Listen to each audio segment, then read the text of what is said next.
In Libya, we are trying our best. First, to provide humanitarian assistance. But at the same time, in parallel, my special envoy and some other actors like the African Union and some Turkish and even Greeks. I have spoken with the Greek Prime Minister, and they are all trying to do their own initiative to bring about the political solution while we are acting to provide the humanitarian assistance to help these people achieve their aspirations. In just about 2-3 weeks ago, in Côte d'Ivoire, the situation was again very bad, and there was very serious concerns. 1 million people were displaced, and many people, or many hundreds of people were killed. Even women came out to the street, finally. Then they were all killed. Then finally, United Nations acted, and democratically elected person was officially sworn in as president. This is quite important development of situation, but we cannot call this a victory. Too many people have died, too much damage has been done. Yeah, let me emphasize nonetheless, this was a milestone. This was a milestone. The international community stood firm on fundamental principle, and it did not back down. What is happening in Libya and what has happened in Côte d'Ivoire and elsewhere is an historic precedent, a watershed in the emerging doctrine of the responsibility to protect. When international community suffered this tragedy, intolerable tragedies in Rwanda and Srebrenica, in 2005, world leaders gathered and resolved that there should never this kind of a thing happen in our society, in our international community. Then they resolved and introduced and agreed on very important principle, the responsibility to protect.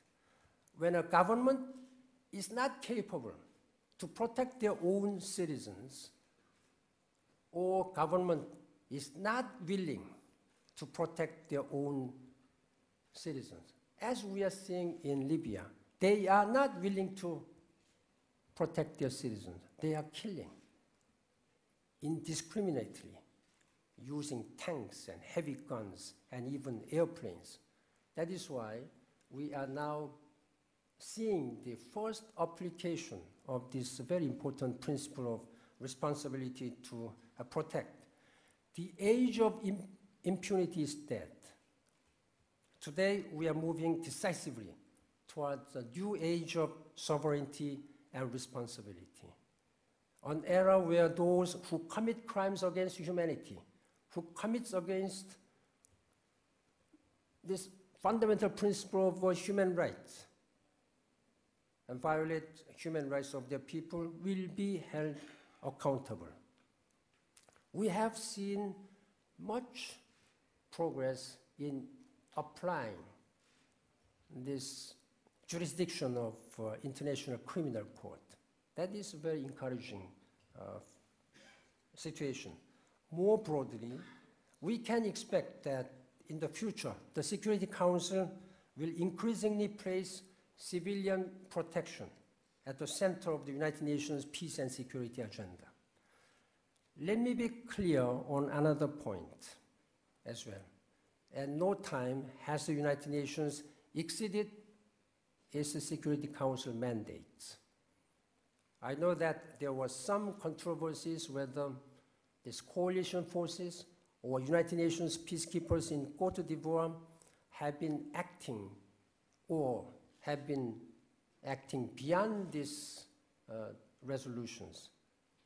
In Côte d'Ivoire, UN forces undertook a limited military operations whose sole purpose was to protect innocent people. The only targets of armed action were the heavy weapons used by former regime to attack civilians and our own peacekeepers and headquarters. We are observing the same principle, and the same principle in Libya. Excellencies, ladies and gentlemen, I understand that not everyone may agree on these issues. Even some of my own advisors sometimes come, look, Secretary General, what you said may not be neutral. My answer is that how do you expect me to be neutral when it comes to principles, fundamental principles, internationally recognized principles, like human rights? I say it is a mistaken understanding of the United Nations' responsibilities and obligations under the Charter of the United Nations. It is true, United Nations should be impartial, rather than neutral. But neutral, how can the United Nations be neutral in the face of gross violations of human rights? How can the United Nations stay silent, not act in the face of basic challenges to its core values? In these matters, UN must be strong, it must be firm, unyielding in defense of our most fundamental principles. That is what we are doing in Libya and Côte d'Ivoire and elsewhere in Arab world. That is what we are doing across all this Middle East, speaking out, standing firm for what is right, and upholding the cause of justice, dignity, and human rights. Without the principles laid down in the United Nations Charter and the Universal Declaration of Human Rights, I'd like to quote, even though he's not here, former President Zelev. He once said, the 1989 Velvet Revolutions would never have been possible without this UN Charter and Universal Declaration on Human Rights. These principles embodied the promise of social progress, a higher standard of living through individual choice and free enterprise, and most importantly, justice, dignity, and freedom under the rule of law. So it is today in a different time and place. It is up to us to help. It is up to us to stand with the region's people. That is why we are here together in Sofia, and I really appreciate your leadership and commitment to show solidarity, to offer a hand to these people, to stand for fundamental principles, and all in the name of common humanity. Thank you very much for your attention.